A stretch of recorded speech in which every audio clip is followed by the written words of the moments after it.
今天下午在太原火车站取了车子，收拾完了东西之后才4点半。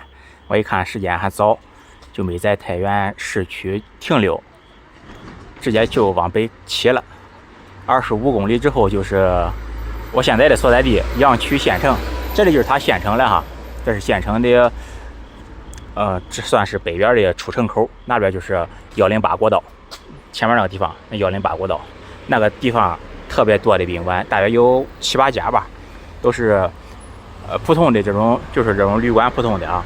因为这里还有一个太原不锈钢什么基地，干活的人挺多的。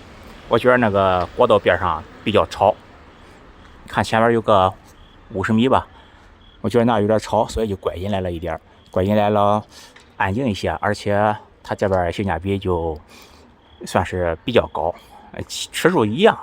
骑着车子2分钟就到了城区了，也很方便。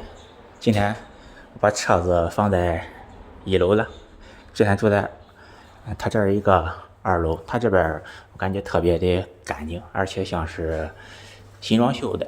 他说他这是自己家里，成本也低，也没雇人，自己打扫卫生，所以他也便宜。你看我这房间虽然小了点，但是装修的还挺好的。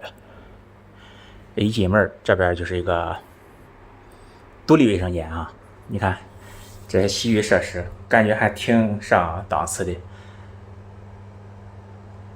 是吧？上面还有换气的暖风，这廊线都有。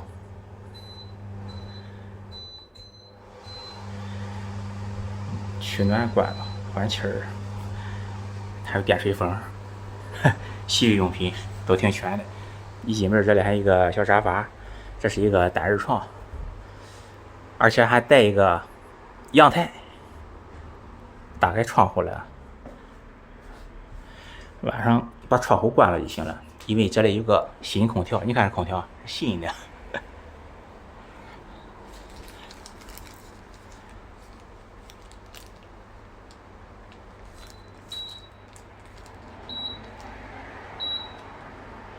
30的空调刚安上的嘛，它这个房间也是刚装修的，这家旅馆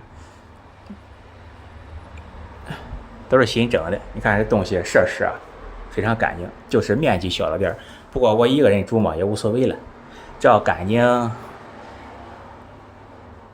就很好了，而且有空调。这样的房间他要60，最后他看我是骑车子的，他说他姐姐也是山东济南人。给他攀了攀老乡，最后40块钱空调间，空调独立的卫生间40元，我觉得还是挺划算的。旁边就是一个小夜市，买了玉米和6个鸡蛋，这玉米不错啊，1块钱一个，生的哈，生的。一会儿煮鸡蛋的时候可以，下边煮玉米，上边煮鸡蛋。